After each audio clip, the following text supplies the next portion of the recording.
എങ്ങനെ അതിപ്പോൾ നിങ്ങളുടെ ചോദ്യം കൗതുകകരമായ ചോദ്യമാണ്.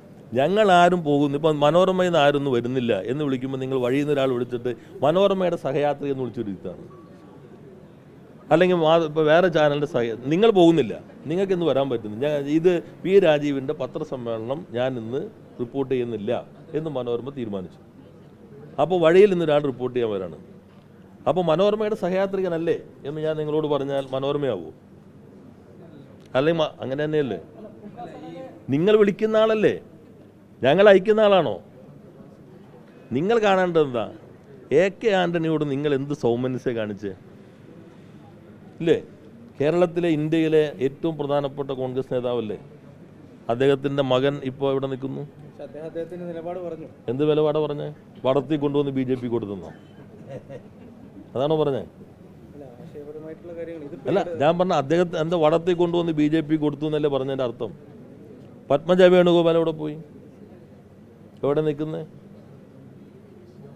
അപ്പോൾ BJP ശശി തരൂർ എന്തൊക്കെ പറഞ്ഞു? നിങ്ങളുടെ അഭിപ്രായം എന്താ? ശശി തരൂരിൻ്റെ അതല്ല പൊളിറ്റിക്സ് അല്ലേ?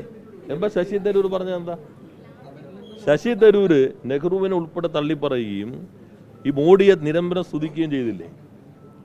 ദിഗ്വിജയ് സിംഗ് ഇപ്പം എന്ത് പറഞ്ഞു? ഏറ്റവും ഒടുവിൽ ഇവരൊക്കെ സഹയാത്രികരായിട്ട് നിങ്ങൾ വിളിച്ചുകൊണ്ട് പേരടിച്ചടിച്ചു വയ്ക്കുന്നവരല്ലല്ലോ, വർക്കിംഗ് കമ്മിറ്റി അംഗങ്ങളല്ലേ, വർക്ക് ചെയ്യുന്ന കമ്മിറ്റിയിലെ അംഗങ്ങളല്ലേ. പൊതുവായ ഒരു കാര്യം കൂടി ചോദിക്കാം. വെനിസ്വലയിലെ സംഭവവുമായി ബന്ധപ്പെട്ട് കേരളത്തിൽ പ്രതിഷേധം നടന്നപ്പോൾ അതിനെതിരെ സോഷ്യൽ മീഡിയയിൽ ഭയങ്കരമായ ക്യാമ്പയിനുകളാണ്. രാഷ്ട്രീയമായി എന്തിനാണ് ഇവിടെ പ്രതിഷേധിക്കുന്നതെന്ന് ചോദിച്ചുകൊണ്ട് പ്രധാനപ്പെട്ട CPM-ന്റെ ഭാഗമായി നിന്ന നേതാക്കൾക്കെതിരെ എല്ലാം വിമർശനം ഉണ്ടാകുന്നു. ഇതെങ്ങനെയാണ് ഈ സാഹചര്യത്തെ കാണുന്നത്? അല്ല, അത് ഒരു സവിശേഷ സാഹചര്യമാണ്. ഇപ്പോൾ വെനിസ്വല ഒരു പ്രസിഡന്റിന്, തെരഞ്ഞെടുക്കപ്പെട്ട ഒരു പ്രസിഡന്റിനെ നേരെ ഒന്ന് അറസ്റ്റ് ചെയ്ത് കൊണ്ടുപോവാണ്. നാളെ എവിടെയും ഏത് രാജ്യത്ത് സംഭവിക്കും. മാർപ്പാപ്പ പോലും അപലപിച്ചില്ലേ? മാർപ്പാപ്പ പോലും അപലപിച്ചല്ലോ. അതേപോലെ നോക്കൂ, ഇറാനിൽ ഇപ്പം എന്താ ഉണ്ടെന്നത്? ഒടുവിൽ ഇറാനിലേക്ക് അമേരിക്ക നടത്തിയിട്ടുള്ള ആക്രമണം നോക്കൂ.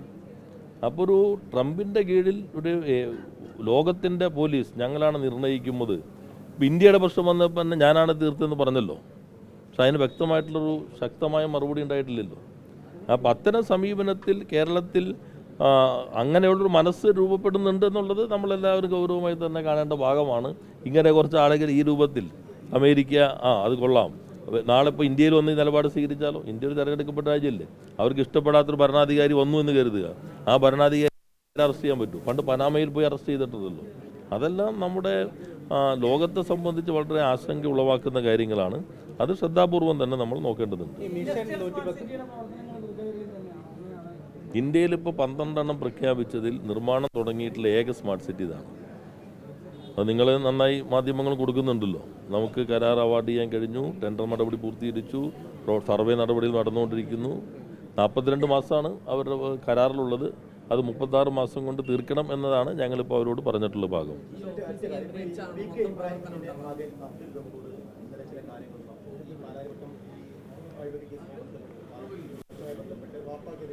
വളരെ വേഗത്തിലുള്ള നടപടിയാണ് ഉണ്ടായത്. 2020 അറസ്റ്റ് നടപടിയില്ല, പിന്നീട് അതിന് വേഗത കൈവച്ചില്ല. വാപ്പ ഒരു നിരവധി വെച്ചതിന് ശേഷം മാത്രം എനിക്ക് അങ്ങനെ മരിക്കണം എന്നായിരുന്നു വാപ്പയുടെ ആഗ്രഹം. പക്ഷേ പിന്നീട് അങ്ങോട്ട് വേഗതയും. അല്ല, ഇന്നലെ ഈ സമയം അങ്ങനെയൊക്കെ സംസാരിക്കാൻ പറ്റുമോ? മകനും അങ്ങനെ പറയാം, എനിക്കറിയില്ല അദ്ദേഹം പറഞ്ഞു എന്ന്. ഒരു ആൾ മരണപ്പെട്ടു, നമ്മളെല്ലാവരും ആ ദുഃഖത്തിൽ, ഞാൻ ഇന്നലെ മുഴുവൻ അവിടെ തന്നെ ഉണ്ടായിരുന്നു. ആ സമയം നമ്മളതിനകത്ത് ആ ദുഃഖമൊക്കെ രേഖപ്പെടുത്തി വിടുക, ബാക്കിയൊക്കെ എല്ലാവരും മുൻപിലുള്ളതാണല്ലോ. അല്ല, അതൊക്കെ നാട് ചർച്ച ചെയ്യുന്ന കാര്യങ്ങളാണല്ലോ. ഇപ്പോൾ ഈ സമയമല്ലല്ലോ ചർച്ച ചെയ്യേണ്ടത്. നമ്മളെല്ലാം സ്വീകരിക്കേണ്ട പ്രാഥമികമായ ചില മര്യാദകൾ വെച്ച് ചെയ്യുക.